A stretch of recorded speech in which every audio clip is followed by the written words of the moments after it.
सारी इज्जत सारा जलाल खुदावंद के नाम को मिले। नाजरीन राह अमल न्यू सीज़न में सुज़ैना जॉर्ज की तरफ से आप सबको वेलकम।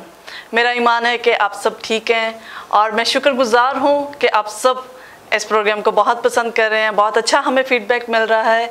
खुदावंद का शुक्र हो कि आप सबको इस कलाम के वसीला से बरकत मिल रही है। नाजरीन, आज जो टॉपिक है हमारा खुदा की मर्ज़ी। टॉपिक शुरू करने से पहले एक हवाला आपके साथ शेयर करना चाहती हूँ। यूहन्ना की अंजील 6 बाब उसकी 38 आयत में लिखा है, क्योंकि मैं आसमान से इसलिए नहीं उतरा हूँ कि अपनी मर्ज़ी के मुआफिक अमल करूँ, बल्कि इसलिए कि अपने भेजने वाले की मर्ज़ी के मुआफिक अमल करूँ। तो आइए हम अपने टॉपिक को शुरू करते हैं, और उससे पहले हमेशा की तरह खुदा के कलाम को और खुदा के खादिम को वेलकम करेंगे। वेलकम पास्टर साहब। Praise the lord, thank you very much Susanna, और आप नाजरीन एक बार फिर इस प्रोग्राम में आपको खुश आमदीद कहता हूँ। खूबसूरत हवाला आपने पढ़ा है खुदा के कलाम का, ब्यूटीफुल। बस अब आज जो क्वेश्चन है बहुत ही ज़बरदस्त हैं, पहले भी बहुत ज़बरदस्त हैं, आज भी हैं। तो पहला क्वेश्चन जो है, खुदा की मर्ज़ी को पूरा करना क्यों ज़रूरी है?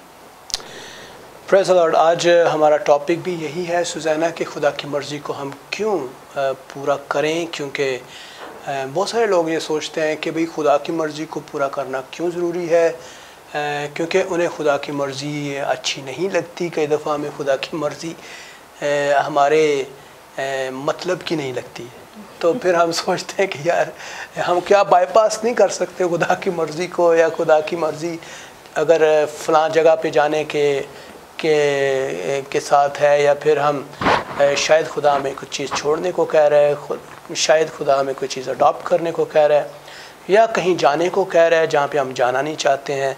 तो ये सारी चीज़ें जो हैं हम अपने जहन में सोचते हैं कि why it is important to follow God's will.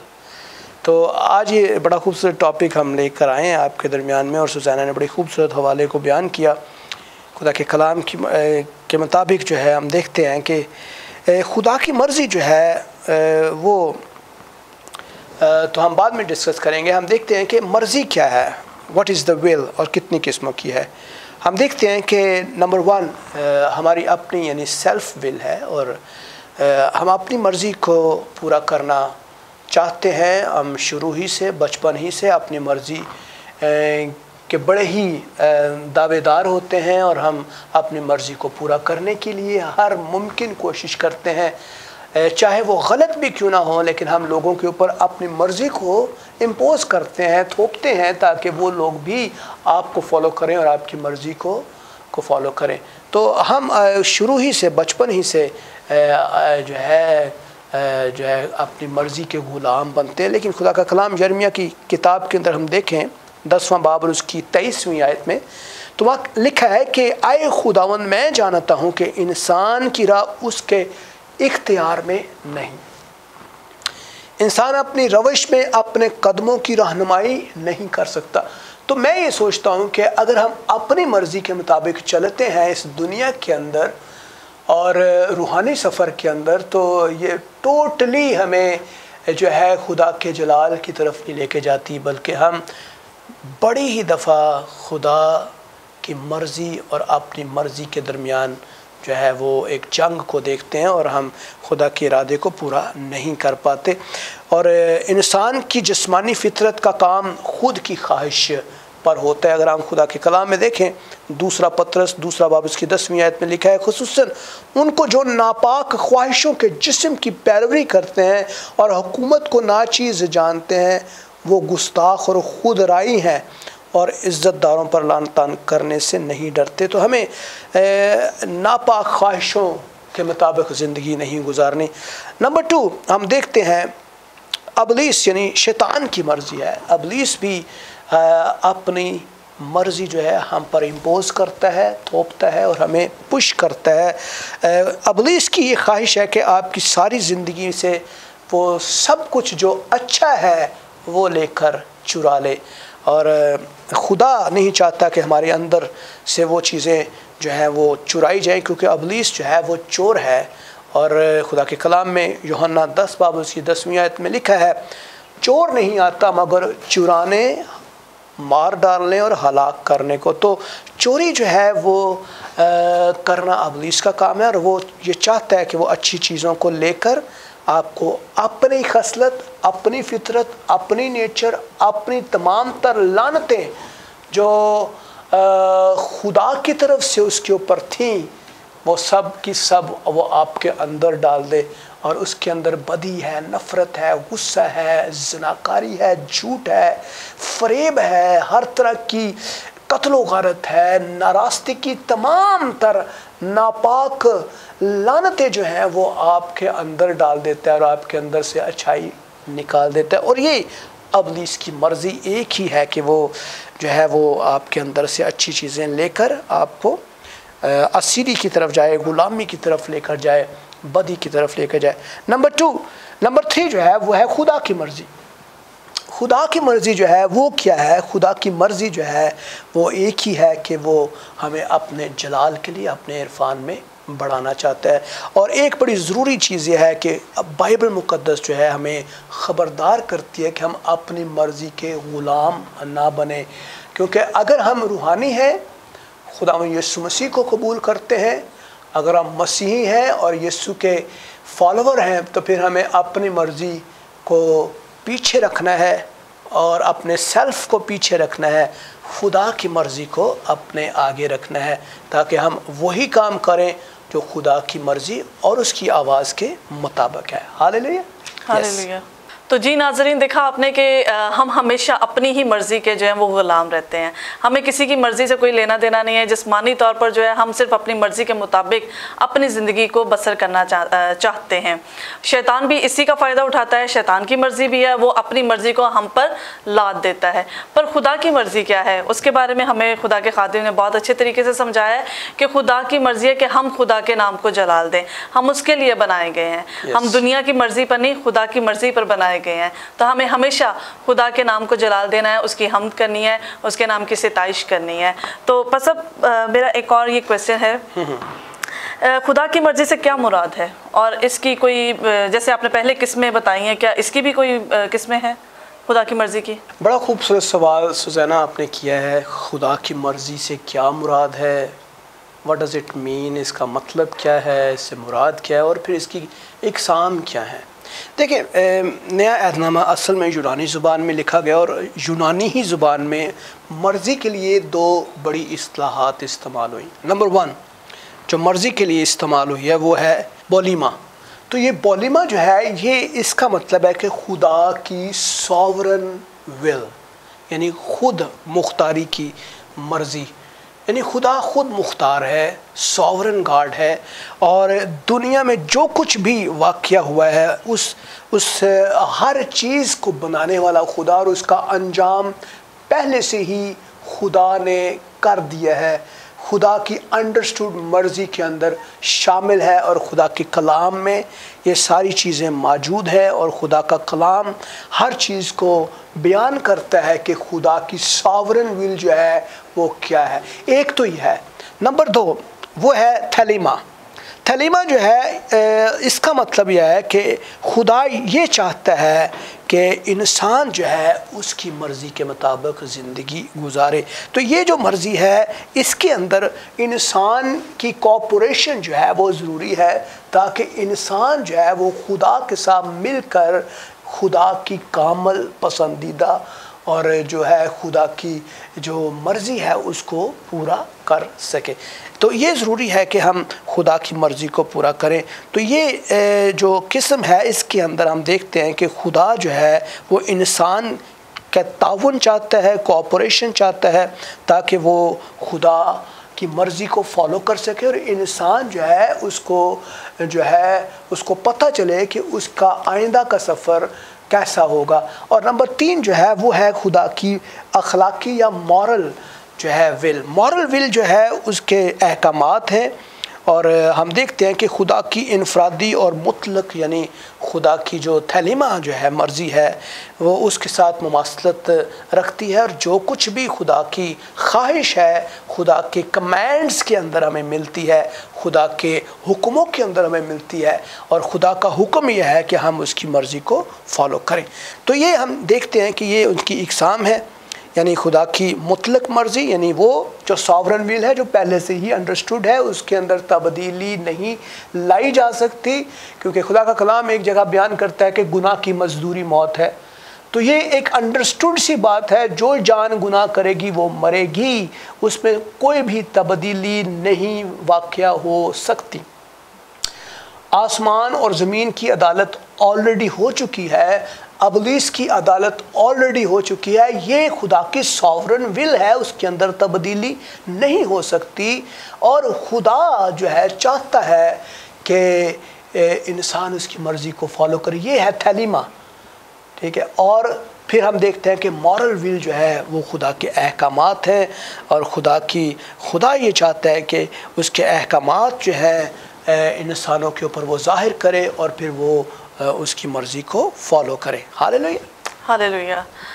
तो नाजरीन, बड़ी ही खूबसूरती के साथ मैंने आज जो है वो इस क्वेश्चन को अच्छे से समझा है कि 3 जो है वो मर्ज़ी है खुदा की। एक तो खुद मुख्तार है, जिसको वो हम तब्दील नहीं कर सकते और ना वो कभी तब्दील हो सकती है। फिर तलीमा है, तलीमा में खुदा और इंसान की जो कॉपरेशन है, उसके बारे में हमने सीखा है। ये बहुत एक ज़बरदस्त पॉइंट था। हाँ जी। और फिर मॉरल जो था, इखलाकी तौर पर जो है, ये बहुत ही डीप जो है वो स्टडी है। इसको समझना आम इंसान के बस की बात नहीं है। इसको समझने के लिए खुदा के कलाम को पढ़ना ज़्यादा ज़रूरी है।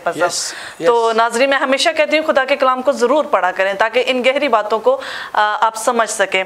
तो बस अब मुझे ये बताएं कि खुदावंद यीशु मसीह, उनकी ज़िंदगी में खुदा की मर्ज़ी कितनी अहमियत रखती है? बहुत ज़रूरी और बड़ा इम्पोर्टेंट क्वेश्चन है। देखिए, हम खुदावंद यीशु मसीह से जाने जाते हैं, हमारी पहचान खुदावंद यीशु मसीह से है। अगर हम खुदावंद यीशु मसीह की ज़िंदगी में खुदा की मर्ज़ी को देखते हैं, तो हमें पता चलता है कि किस तरह से खुदा और खुदावंद यीशु मसीह आपस में कितने कुछ ज़्यादा हार्मोनाइज थे, और हर बात के अंदर खुदावंद यीशु मसीह बार बार एक ही बात करते हैं कि वो खुदा की मर्ज़ी को पूरा करते हैं। यूहन्ना की इंजील उसका 4 बाब अगर हम देखें, उसकी 34वीं आयत में, तो वहाँ हम देखते हैं कि खुदावंद यीशु मसीह ने उनसे कहा, मेरा खाना ये है कि मैं अपने भेजने वाले की मर्ज़ी के मुआफ़िक अमल करूँ और उसका काम करूँ। और फिर हम देखते हैं एक और हवाले के अंदर, और वहाँ पे भी खुदावंद यीशु मसीह अपनी बात नहीं बल्कि बाप की बात को करते हैं, एंडोर्स करते हैं। यूहन्ना 5 बाब उसकी 30वीं आयत में, और वहाँ लिखा है कि मैं अपने आप से कुछ नहीं कर सकता, जैसा सुनता हूँ अदालत करता हूँ, और मेरी अदालत रास्त है, क्योंकि मैं अपनी मर्ज़ी नहीं बल्कि अपने भेजने वाले की मर्ज़ी पूरी करता हूँ। तो खुदा तो पहले से ही अपनी मर्ज़ी खुदावंद यीशु मसीह के वसीले से हम पर ज़ाहिर कर रहा है। तो यीशु जो है, खुदा का कलमा जो है, कलमा खुदा जो है, खुदा का बेटा जो है, वो अपनी बात नहीं बल्कि वही बात कर रहा है जो अज़ल से सुनता आ रहा है, और वही बात जो खुदा और बेटे के दरमियान हार्मोनाइज थी, वही बात जो एक दूसरे के दरमियान एक थी, वही वो बात कर रहा है। और हम देखते हैं यूहन्ना की इंजील 7वां बाब 16वीं आयत में भी वही बात है। यीशु ने उनसे जवाब में कहा कि मेरी तालीम मेरी नहीं बल्कि मेरे भेजने वाले की है। फिर हम देखते हैं यूहन्ना 14:24 के अंदर भी वो ये कह रहा है कि जो मुझसे मोहब्बत नहीं रखता वो मेरे कलाम पर अमल नहीं करता, और जो कलाम तुम सुनते हो वो मेरा नहीं बल्कि बाप का है जिसने मुझे भेजा। तो हम देखते हैं कि वो बाप की मर्ज़ी को, खुदा की मर्ज़ी को पूरा करते हैं। हत्ता कि जब वो सलीबी मौत का सामना करते हैं, तब भी हम देखते हैं मत्ती 26:39 के अंदर, वहाँ लिखा है कि फिर ज़रा आगे बढ़ा और मुंह के बल गिर कर यूँ दुआ की, आए मेरे बाप, अगर हो सके तो ये प्याला मुझसे टल जाए, तो भी ना जैसा मैं चाहता हूँ बल्कि जैसा तू चाहता है वैसा ही। तो वहाँ पे भी हम देखते हैं कि बाप की मर्ज़ी को वो फॉलो कर रहा है। हर जगह पे बाप की मर्ज़ी, बाप की मर्ज़ी, खुदा की मर्ज़ी, बाप की मर्ज़ी। तो हम देखते हैं कि अगर हम भी एज अ मसीही खुदा के खादम या फिर बिलीवर हैं, खुदावंद यीशु मसीह की बादशाहत में हैं, तो हमें भी खुदा की जो है मुतलक मर्ज़ी और खुदा की जो है तलीमा यानी खुदा की ख्वाहिश जो है वो पूरा करने के लिए हमें बनाया गया, और हम इसीलिए पैदा हुए हैं कि हम खुदा की मर्ज़ी को जानें और उस पर अमल करें। और खुदावंद यीशु मसीह की ज़िंदगी में हम देखते हैं कि वो किस तरह से बाप की मर्ज़ी को पूरा करता था। Hallelujah, hallelujah. नाज़रीन, बड़ा ही ज़बरदस्त ये क्वेश्चन था और बड़े ही अच्छे तरीके से हमें आंसर मिला है। जैसा बाप था वैसा ही बेटा, मगर हम जिस बेटे को फॉलो करते हैं उस जैसे हम कभी बनते नहीं हैं। वो हर बात में कहता है कि जैसे बाप की मर्ज़ी वैसे ही मैं चलूँगा। चारों अनाजील को देखें तो हर अंजील में जो है वो हमें ये सारी बातें समझ में आती हैं। और जो एक बहुत ही खूबसूरत पॉइंट मुझे लगा, वो पसब ने बताया कि जब वो स्लीपी मौत की तरफ जा रहे थे तब भी उन्होंने झुककर कहा कि मेरी नहीं बल्कि तेरी मर्जी पूरी हो। इसका मतलब ये नहीं था कि वो जान नहीं देना चाहते थे या वो डर रहे थे कुछ भी थे, मगर वो कहते थे कि जो खुदा की मर्जी, जिस लिए उन्होंने मुझे भेजा है वो मर्जी पूरी हो, मेरी अपनी नहीं है। वो तो आई इसी काम के लिए थे। तो बड़ा ही अच्छा पसब ये पॉइंट मुझे लगा है और खुदा का शुक्र हो कि खुदा का कलाम गहरा है और हम समझ रहे हैं। तो पसब खुदा की मर्जी क्यों ज़रूरी है इंसानों के लिए? मैं इंसानों के हवाले से बात करना चाहती हूँ कि इंसान की ज़िंदगी के अंदर खुदा की मर्जी जो है वो कितनी अहमियत रखती है। देखिए, खुदा की मर्जी जो है बहुत ज़रूरी है। हम देखते हैं कि अगर हम उसकी मर्ज़ी को फॉलो नहीं करते, हम डेड एंड की तरफ चले जाते हैं। हम अगर खुदा की मर्ज़ी को पूरा नहीं करते, हम बिल्कुल लॉस्ट हो जाते हैं, विजनलेस हैं, हम बिल्कुल बेकार ज़िंदगी गुजार रहे हैं। ना सिर्फ हमारा कोई पॉइंट नहीं है, बल्कि हम जो है अबलीस की तरफ और जो है जहन्नम की आग की तरफ चले जाते हैं।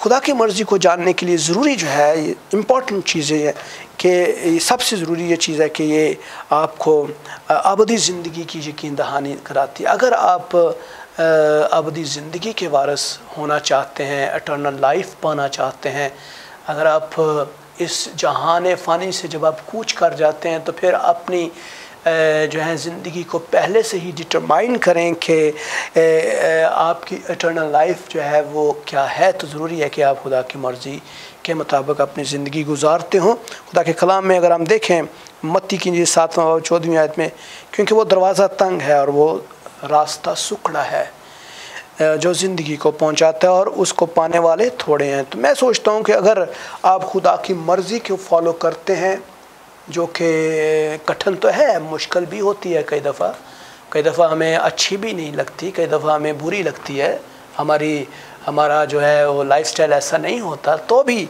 खुदा जो है चाहता है कि हम उसकी मर्ज़ी के मुताबिक अपनी ज़िंदगी गुजारें। और बाइबल मुक़द्दस के अंदर मत्ती 7:21 के अंदर लिखा है, जो मुझसे है मुझे आए खुदावन कहते हैं, उनमें से हर एक आसमान की बादशाही में दाखिल नहीं हो सकता, मगर वही जो मेरे आसमानी बाप की मर्ज़ी के मुताबिक चलते हैं। तो मैं सोचता हूँ कि अगर आप खुदा की मर्ज़ी के मुताबिक ज़िंदगी गुजारते हैं तो आप अपनी लाइफ यानी ज़मीनी लाइफ को ही नहीं सेव करते, बल्कि आप आने वाले जहान में हमेशा की ज़िंदगी को भी सिक्योर कर लेते हैं और आप आने वाले जहान में अबदी ज़िंदगी के अंदर खुदावंद यीशु मसीह के साथ अबदी आराम में ज़िंदगी गुजारेंगे। नंबर 2, ये इसलिए भी ज़रूरी है क्योंकि इससे आप खुदा के साथ एक मज़बूत रिलेशन के अंदर चले जाते हैं। मज़बूत रिश्ते की बुनियाद भी यह है कि अगर आप खुदा की मर्ज़ी को फॉलो करते हैं तो फिर आप उसके अच्छे बच्चे बनते हैं। हालेलुया। जैसे अगर आप अपने बाप की हर बात को मानेंगे तो आपका बाप हर जगह पर आपकी तारीफ़ करेगा। जो कुछ आपके मुँह से निकलेगा आपका बाप आपको लेकर देगा, क्योंकि आपका बाप बहुत अमीर है, उसके पास दौलत की कमी नहीं है, इज़्ज़त की कमी नहीं है, शोहरत की कमी नहीं है, किसी भी चीज़ की कमी नहीं है। तो खुदा के साथ अगर आप रिश्ता बनाना चाहते हैं, मज़बूत रिश्ते में आना चाहते हैं, तो फिर ज़रूरी है कि आप जो है वो खुदा की मर्ज़ी को फॉलो करें। नंबर 3, ये आपकी डायरेक्शन जो है वो करा देती है। अगर आप खुदा की मर्ज़ी को नहीं जानेंगे तो फिर आपकी कोई डायरेक्शन नहीं है, आप फिर लॉस्ट है। आप एक बियाबान के अंदर हैं या फिर एक समुंदर के अंदर है जहाँ पे आपको कोई कंपास नहीं मिलता, जहाँ पे ना तो नॉर्थ आपको मिल रहा है, ना आपको ईस्ट मिल रहा है, ना आपको वेस्ट मिल रहा है, ना आपको कोई और डायरेक्शन मिल रही है। अगर आप खुदा की मर्ज़ी को फॉलो करते हैं तो खुदा आपको डायरेक्शन देता है ताकि आप खुशकी की तरफ आना शुरू हो जाएं, आपकी कश्ती जो है वो डूबे ना। और हम देखते हैं खुदा के कलाम में यिर्मयाह 10:23 के अंदर ही हम देखते हैं कि इंसान की राह जो है जो उसके इख्तियार में नहीं है और इंसान अपने कदमों की रहनुमाई नहीं कर सकता। इसलिए कोशिश ना करें, अगर आप इंसानी ज़िंदगी के अंदर रहते हुए आप हिकमत, समझ, कामयाबी, कामरानी, दौलत, शोहरत हासिल करना चाहते हैं तो फिर अबदी ज़िंदगी को खो देंगे। अगर आप खुदा की ज़िंदगी, खुदा के जलाल में रहना चाहते हैं तो इन तमाम चीज़ों के साथ साथ आप अबदी ज़िंदगी के भी वारिस ठहरते हैं। इसलिए अपनी सिमत को सही और दुरुस्त रखें। और नंबर 4 जो है ये है कि आप जो है मुस्तकबिल के लिए आपको आगाही मिलती है। बहुत सारे लोग आज अपने मुस्तकबिल का हाल जानने के लिए पीरों फ़कीरों के पास, फालगिरों के पास जाते हैं और वो अपने मुस्तकबिल के लिए तलाश करते हैं कि मेरी बीवी कैसी होगी, मेरी शादी कैसी होगी, मुझे घर मिलेगा या नहीं मिलेगा, या कि मैं कब ज़िंदगी में मरूंगा या जीऊँगा, या